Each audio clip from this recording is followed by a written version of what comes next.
We're hoping that we can have 10 minutes for questions at the end, so that will give you an opportunity to be able to put your core and burning issues onto the agenda. But in the meantime, what I'm going to do is turn around to this great panel. I've got Fatih Birol on my left, Executive Director of the International Energy Agency, I think known to everyone here.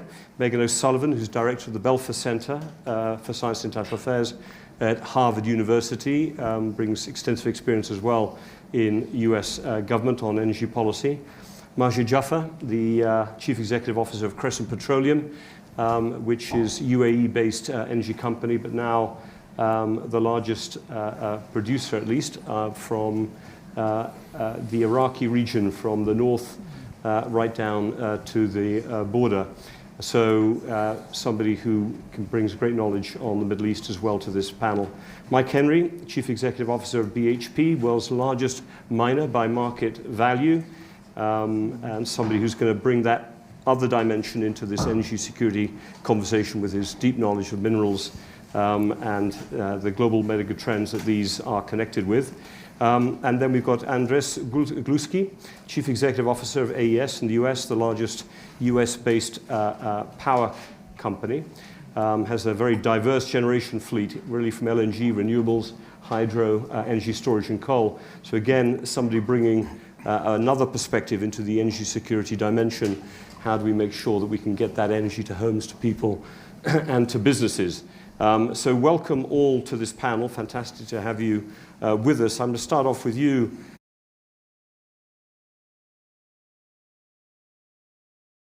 Exponentially, we have AI compute requirement, which seems to be moving, certainly by the new World Energy Outlook report that you gave, moving constantly up the scale. I suppose my very obvious question to you is, how is this demand going to be met? Because our sense of who's winning on energy security obviously is going to be influenced by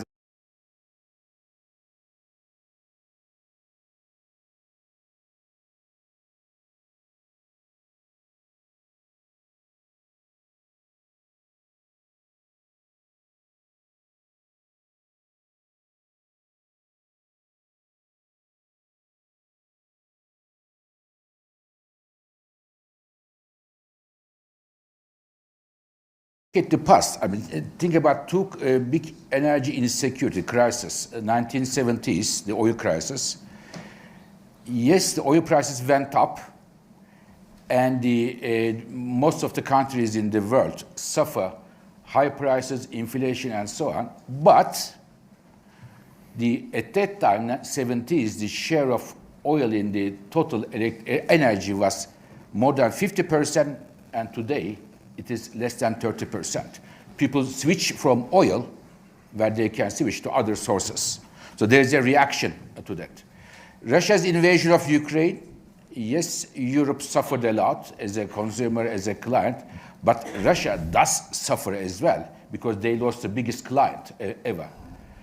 According to our numbers, Russia's oil and gas revenues before war and today declined by 30%, big decline. So I think the energy security and the crisis, they don't have very obvious winners. Energy demand is growing, definitely, but we have to be a bit careful. While oil and gas will be with us years to come, what grows the most, very impressive, is the electricity demand. As IES says, we are entering the age of electricity. Electricity demand grows almost 3 times higher than the total energy demand. In addition to the usual drivers of electricity demand, there are 3 additional new drivers. One is that you mentioned, Robin, the AI, data centers. One data center, medium size, consumes electricity as much as a town with 100,000 households, and you need 24/7 electricity. There is no AI without electricity. This is number one. Number 2, air conditioners. This is a big driver of global electricity consumption around the world. And the third one, the additional one, is the electric cars. Okay? Today, 1 1/4 of all the cars sold in the world are electric. So they push the electricity demand growth, and it will be met by mainly three things: renewables, natural gas, and nuclear power. They will be met. And now, what I see, Robin, to finish my 2 minutes, I deal with the energy issues long time. This is my 19th Davos, and if I can tell you something, energy and geopolitics were always interwoven. But I have never ever seen that the energy security risks are so multiplying, and the dark and long shadow of geopolitics and energy sector overall. So therefore, energy security, in my view, should be elevated to the level of national security today. And I can understand that many countries prefer, to generate their own energy as much as possible, which gives a boost to nuclear power, renewables, or other energy sources. And two, when they make energy trades and deals and contracts, they not only look at how many dollars, how many euros, how many yens, they also look, who is my partner? Can I rely it in the long term to this partner? This comes as a topic as well. Thank you, Fatih, and thank you for laying it out clearly and in very precise timing. I think it's a perfect segue, Meghan, over to you. If this is a period where geopolitics are interfering or at least eliding with this huge increase in energy demand, it means a new scramble potentially, does it not, for influence, for possession, for control? Each country trying to make sure it has access to that energy security over time. What's the kind of shape that you're seeing that's changing? Which parts of the world are being acquired the most, and which are being most acquisitive? And you know where I'm leaning a little bit on that question. I feel you're being delightfully diplomatic Exactly. here, Robin. So good morning, everyone. Certainly looking at the landscape today, and I agree with everything that Fatih said, it's easy to draw historical analogies to maybe the 19th century scramble for resources in Africa, or even post-World War II in the Middle East.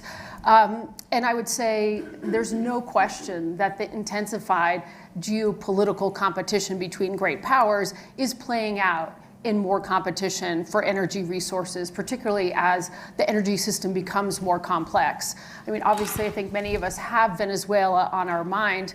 There's lots of reasons we can point to why the Trump administration may have been motivated to take the action it did against Maduro and in Venezuela earlier this month.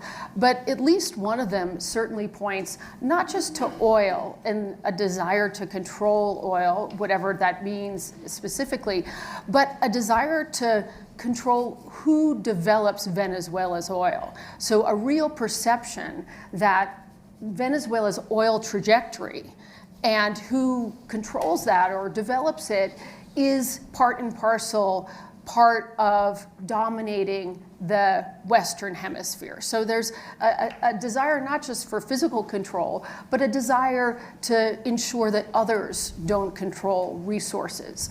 And Venezuela, I think, really did up the game, obviously, by using military force into the equation. But this is not new within the last year or two or even 3 years. We can look back at China's energy strategy over decades, really, and see that there's been a concerted effort to focus on the ability to control or have access to resources. And we look at China's approach in Africa beginning in the 1990s. First, that was actually having ownership over resources. And as China has become more sophisticated and as the energy system has become more complex, China's strategy has diversified. And it's moved away from trying to own oil resources in Latin America or Africa or other parts of the world to a place where it is looking to ensure energy access by building infrastructure infrastructure through the BRI initiative, by having contracts, looking at the DRC and other places for critical minerals. This is a long-term strategy of China. So I would say, yes, we're seeing an intensification. It's not entirely new. What is very different from any of the historical analogies that we might have looked upon in the past is that producer countries, the countries with these resources, have more agency now. You know, I won't say they're on equal footing to some of the great powers, but they certainly know better how to try to negotiate better contracts. And we see a wave of resource nationalism, you know, whether it's in Chile or in Indonesia, where policies like banning the export of just, you know, raw nickel is a way of exerting more control over a country's resources. So it is more positive in that way, but it certainly opens the door to more resource competition ahead. Thanks very much. Very clear on the point. And you're seeing contrast between the United States current Trump administration's approach, which seems to emphasize control, certainly hemispherically, in a very particular way, and the China move to access and dominating the process of access, and then making that producer in a way dependent on getting the stuff to you. Yes? Yeah, and it's actually a flip. The U.S. up until, I would say, a month ago, you know, our focus has been on access to energy, not control. You look at U.S. interventions in the Middle East, to the extent that they were about oil, which I think is less than people think, but to the extent they were about oil, it was about access to oil, not about owning oil. And China has flipped the other way. Yeah, very interesting. Very interesting.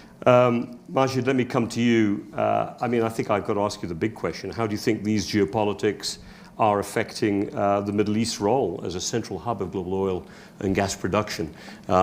Whenever people said geopolitics and oil and gas, everyone meant the Middle East in the past. But at the moment, we seem to be looking just about everywhere else. Obviously, there are worries in the Middle East. You're well aware of them.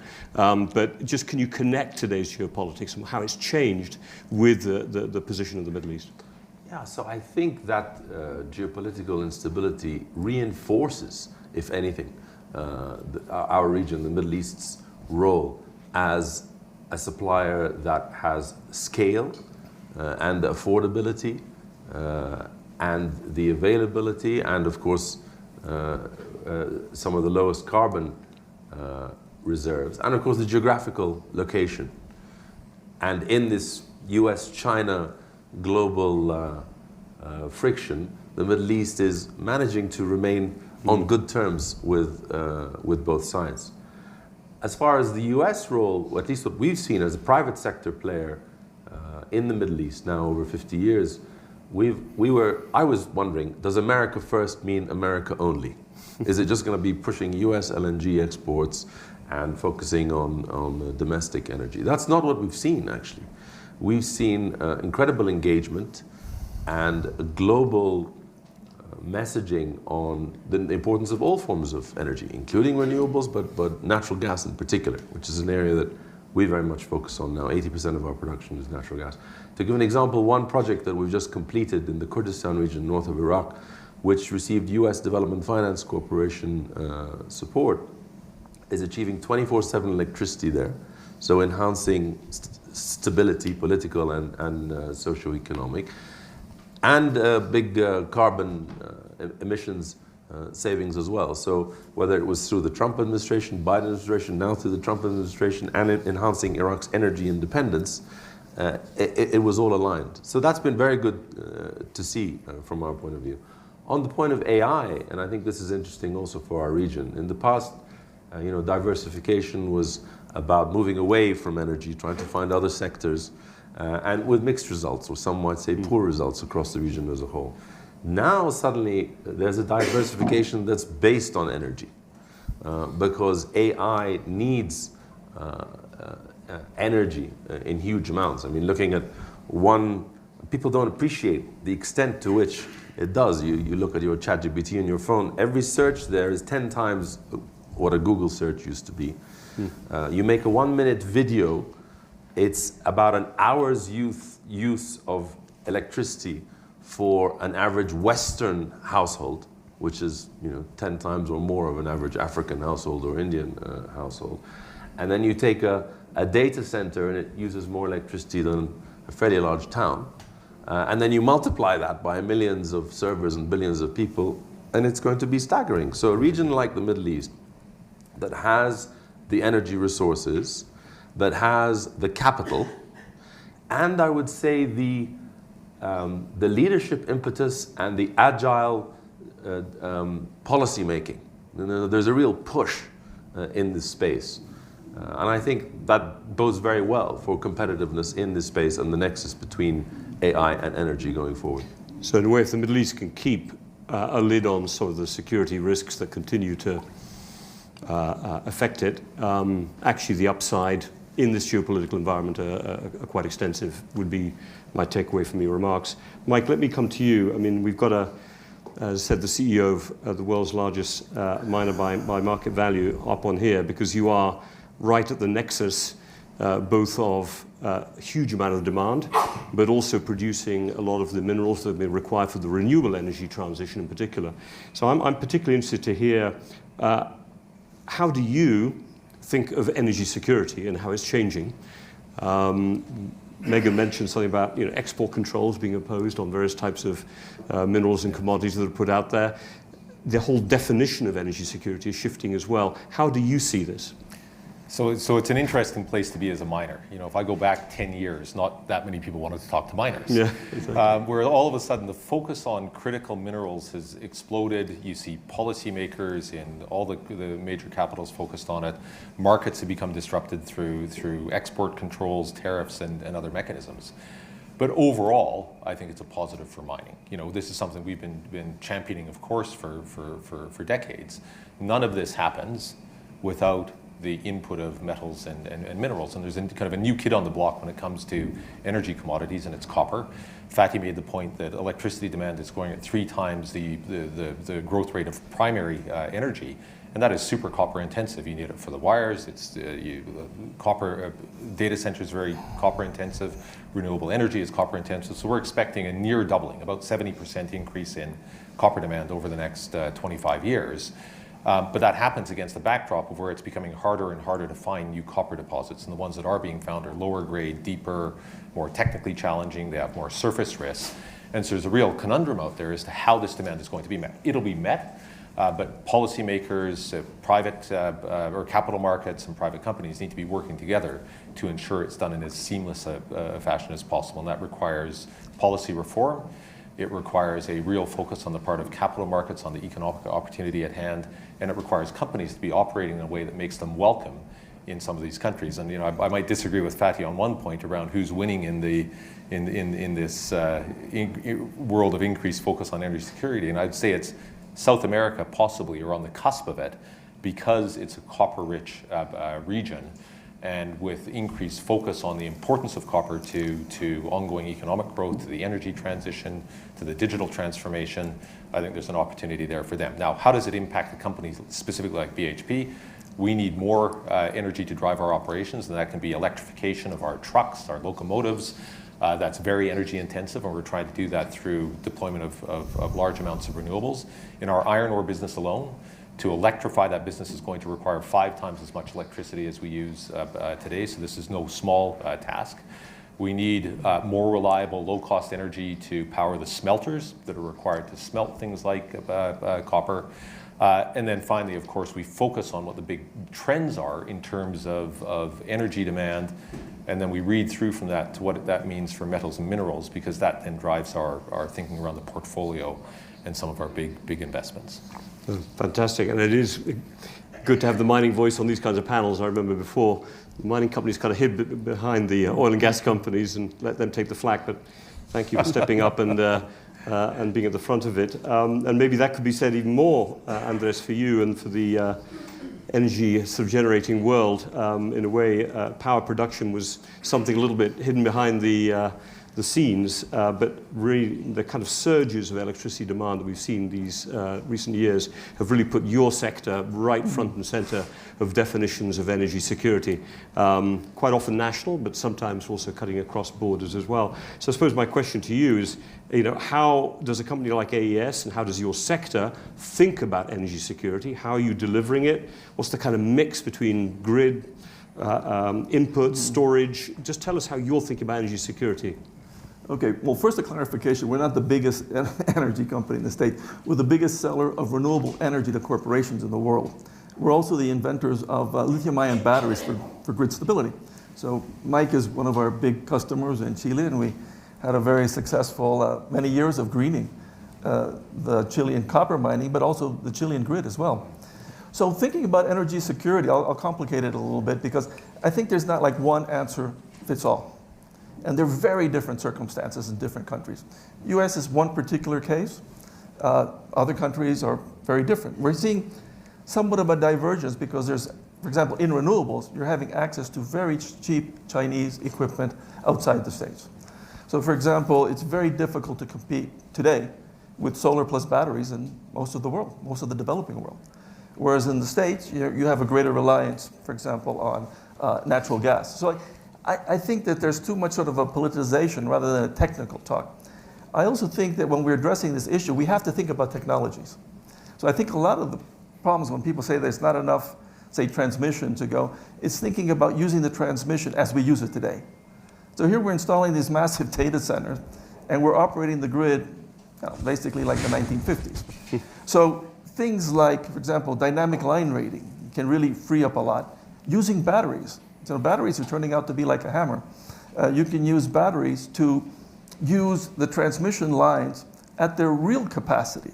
So you realize we build the whole distribution network to peak load. Peak load may be 1 hour a day.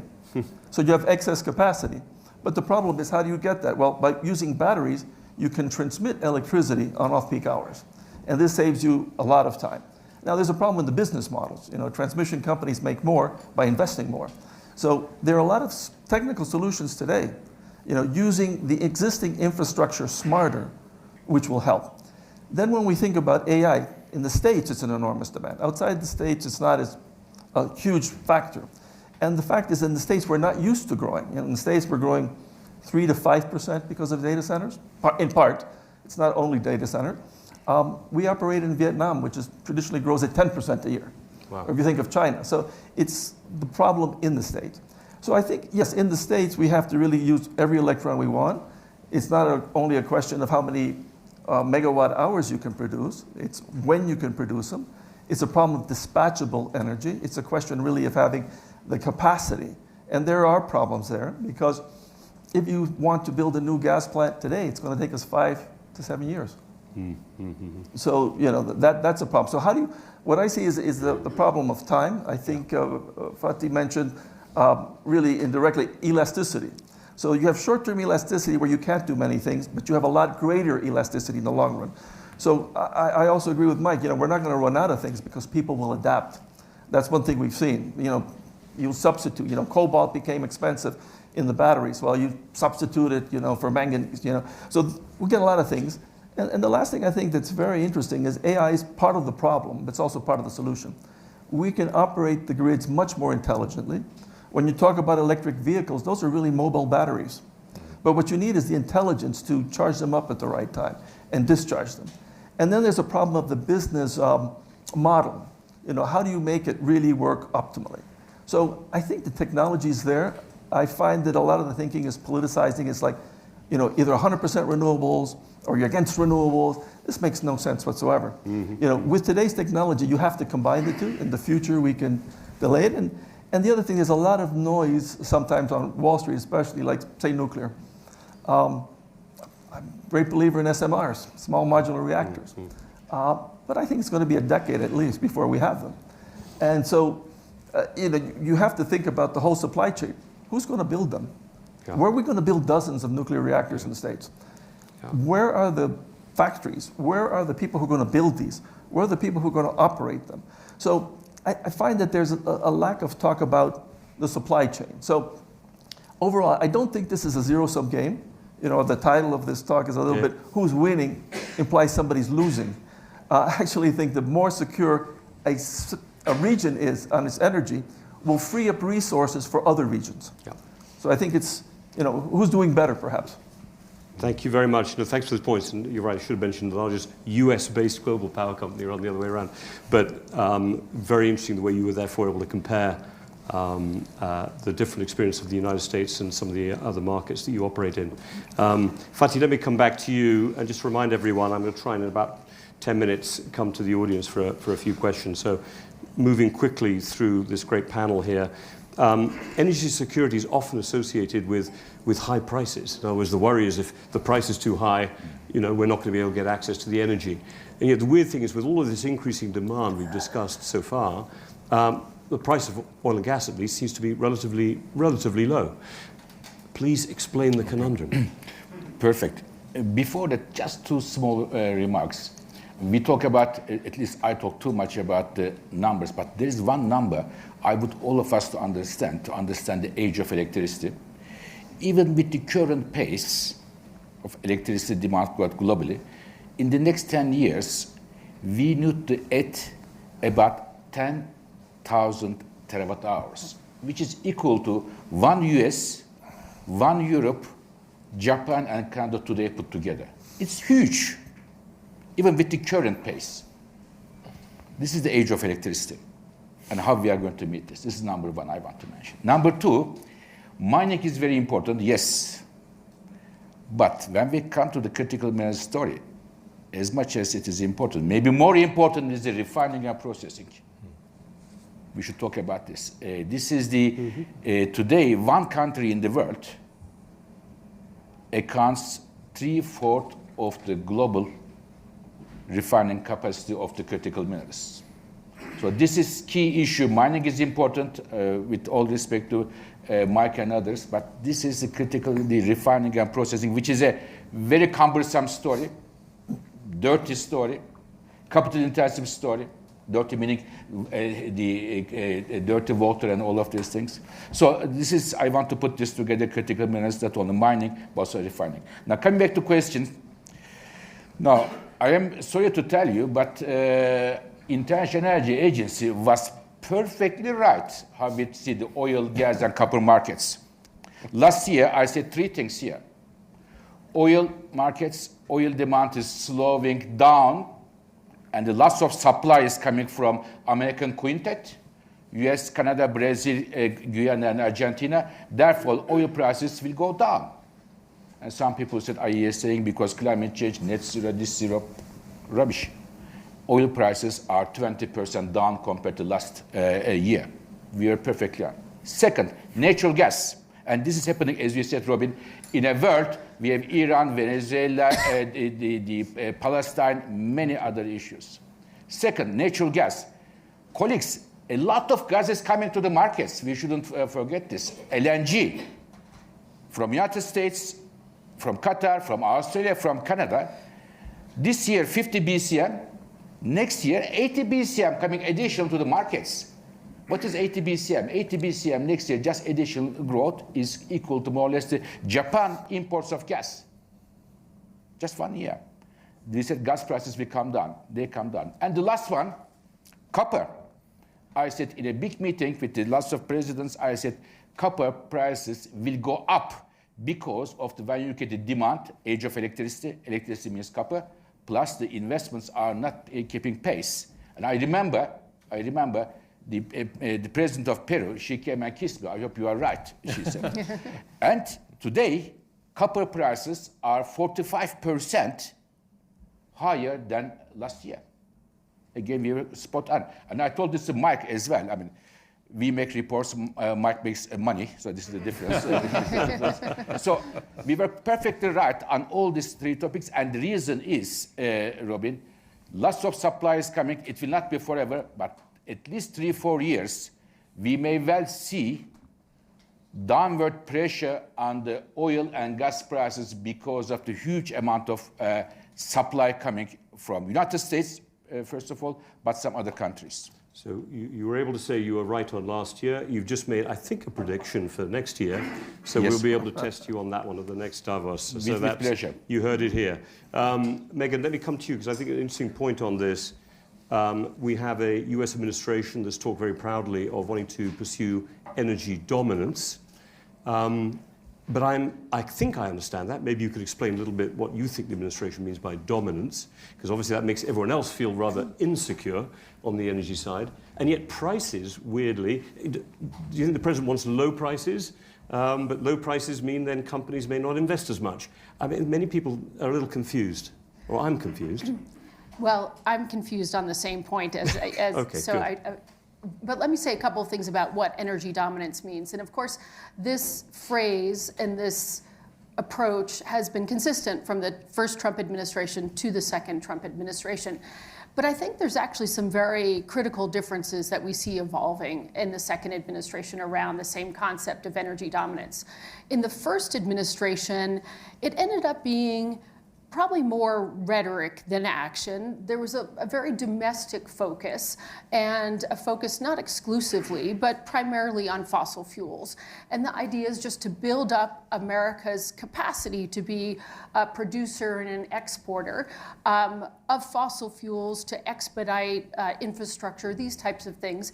And under the first Trump administration, of course, the U.S. continued to augment its energy prowess and became, as President Trump at the time, really lauded that America was the largest exporter and producer of oil and gas. This, of course, was as much about technology and about global markets than it was about actually Trump administration policy. There was a new dynamic in the first Trump administration where energy became intertwined with like commercial deals and tariffs and trade deals, and buy more American oil and gas as a way of addressing the deficit. So that was a new element to it. But now moving to the second Trump administration, I think we have all of that combined with three additional things. I'd say they're sort of emerging. The first is a more aggressive approach against renewables, which I think in the first term it was just sort of neutral on renewables. Renewables were still able to flourish. Now we see that there seems to be more ideology in it. On not just geopolitics, not that China dominates renewables, therefore we mustn't depend on them? I think many analysts would say, if we're thinking about American dominance, it's not just fossil fuels, it's American innovation, and that renewables should be part of an American energy dominance strategy. And there's a more ideological approach there. Secondly, there's this focus on price, and the president is very explicit about this. And as you pointed out, Robin, $53 oil is actually not consistent with high American oil production. So there's a tension there, undoubtedly. And of course, American companies feel that acutely. But then thirdly, and I think maybe most interesting, and this is kind of a supposition at this point, is that in the first term we were thinking about, or the Trump administration was thinking about, using American energy prowess as a foreign policy tool. So trying to, affect things in the globe by using American energy prowess, which turns out to be difficult.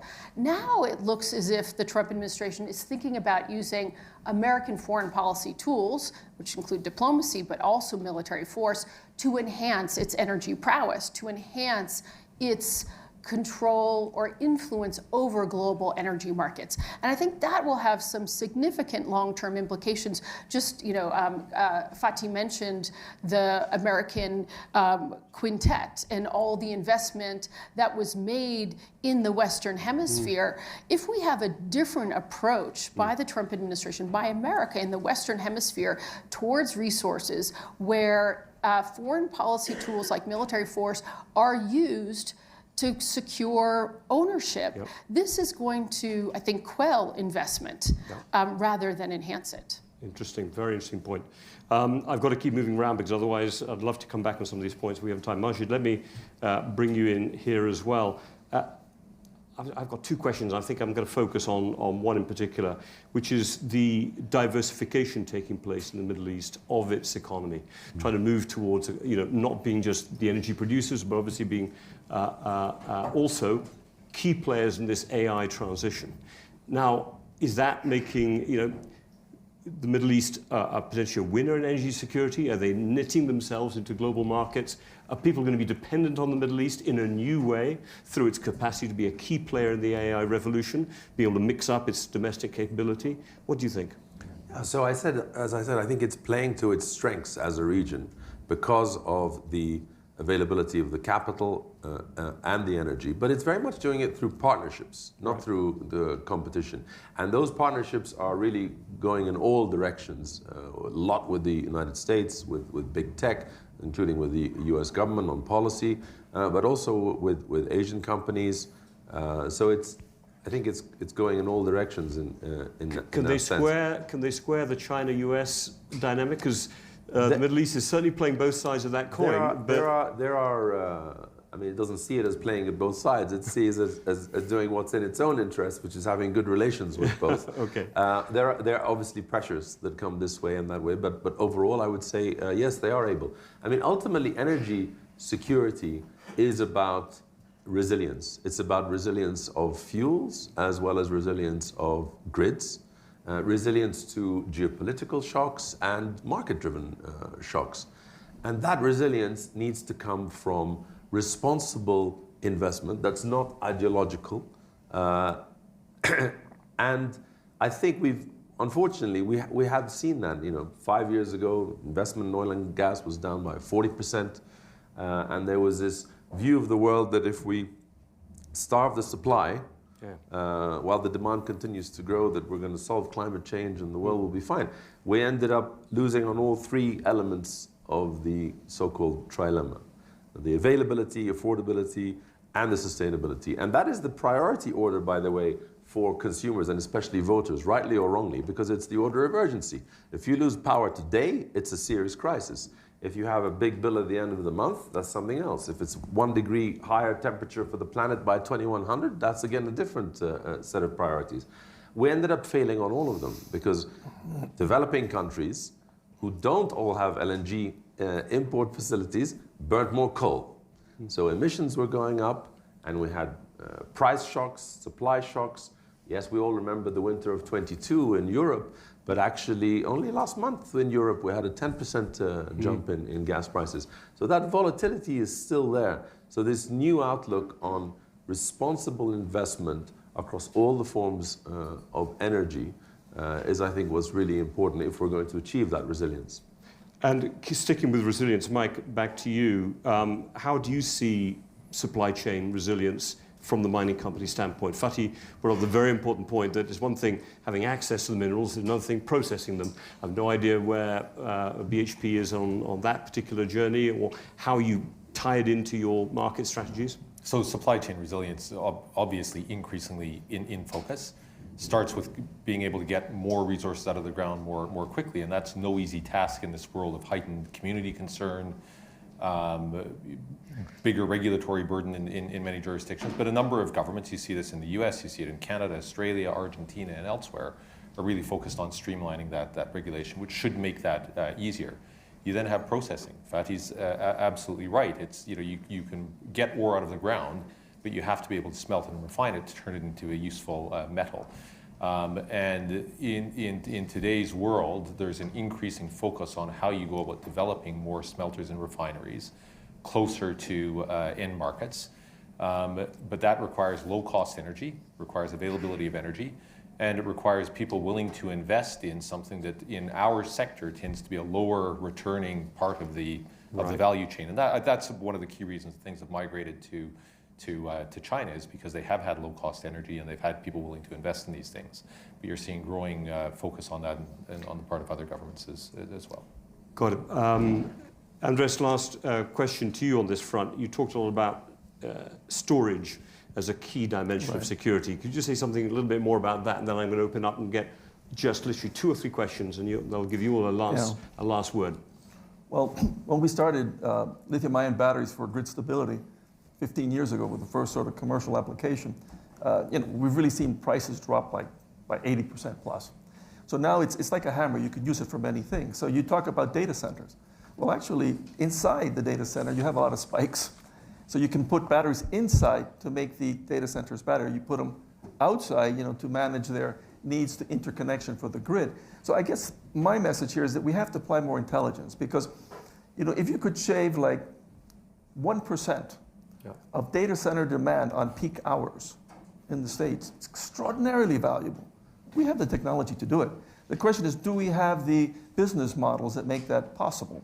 So I think in any situation, even take the States. Are we going to use our gas plants more?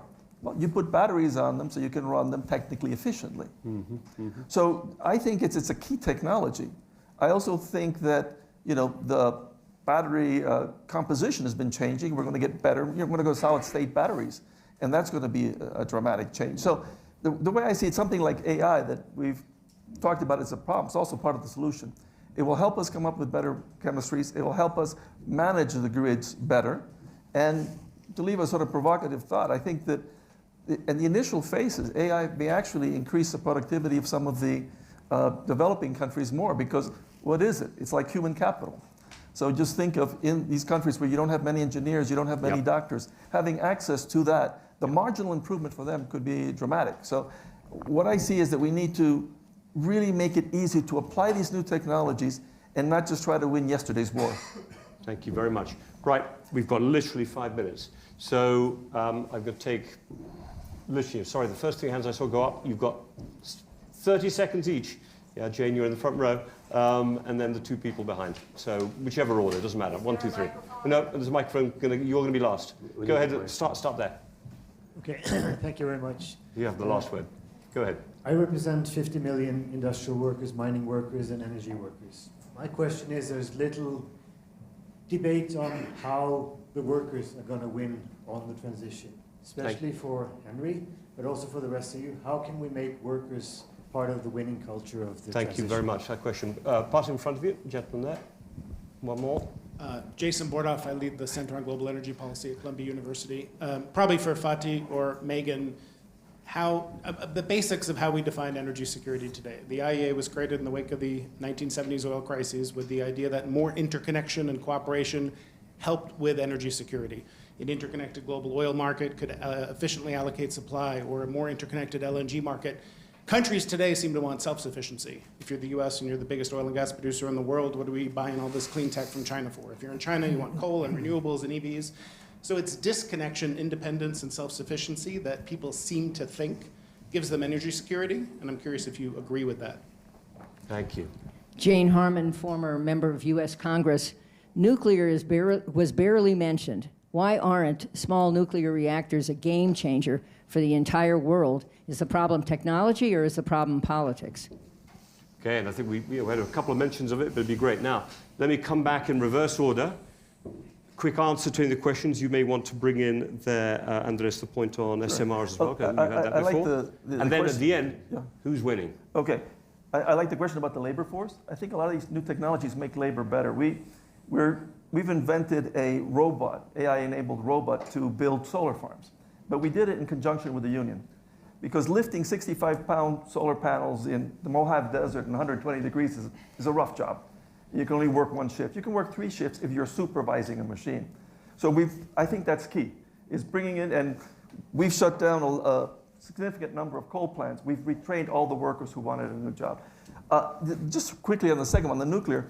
The problem is that there's a lot of talk about nuclear, but where are we going to permit them? Who's going to build these? The United States doesn't have the manufacturing capacity to build what we would need, say 50 nuclear plants a year. Where's the fuel going to come from? So we don't have the workers, the welders, we don't have the people to work it. So I believe in it. It might be a game changer in 10 to 15 years, but it's not a game changer today. So I think it's a little bit, people are getting ahead of their skis on this one. Thank you. Mike as well. So I'm going to comment only on the question about workers. And I have to be careful because mining is a very big, wide industry.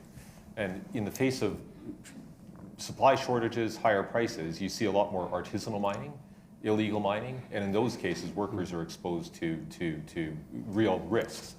But for the big players in the industry, so for any credible companies out there, we're seeing retraining of workers in coal mines, for example, as coal mines deplete or as they're shut. You see retraining of workers, and certainly we're investing that in one mine that we're closing in New South Wales currently. For a lot of our other mines, you're actually seeing an expansion of the workforce due to the need for more mining activity. And not only is the workforce expanding, you're seeing safer practices being deployed in part through the advent of new technologies. And workers are being afforded jobs that are more intellectually stimulating as well, because they're able to apply technology in their jobs. Now, that's a broad statement. It's certainly something that's in focus for us. But I also recognize that the industry isn't uniform in its practices, and I think that capital markets and policymakers need to support companies that are adopting good practices. Thank you, Mike.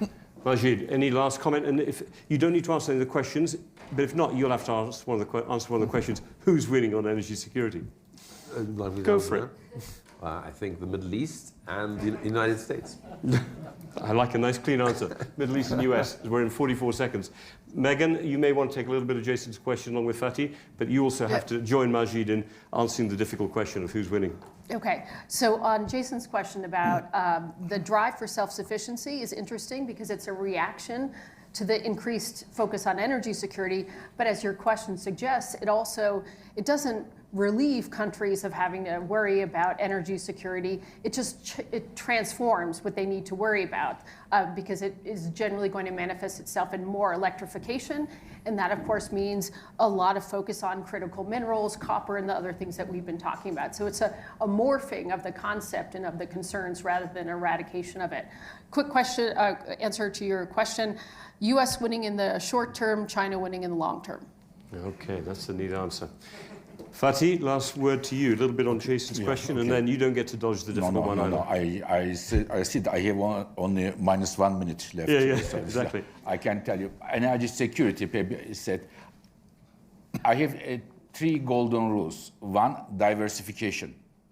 Even if you're an exporter or importer, just diversify your client or where you get the energy from. Don't put all the eggs in one basket. There are many historical examples to that which ended with a lot of pain. This is number 1. Number 2, predictability.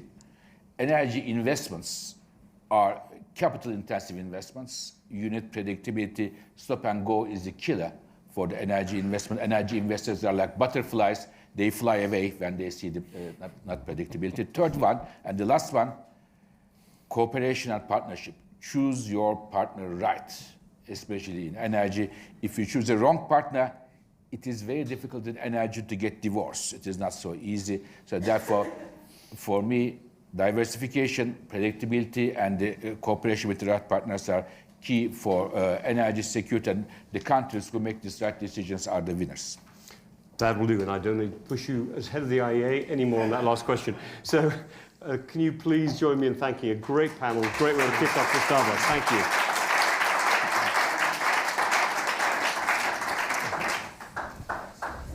Thank you. Good. Good to see you. Thank you, Mike. Sorry for I'm going to the No, Kurdistan. you're running up against We had our breakfast this morning.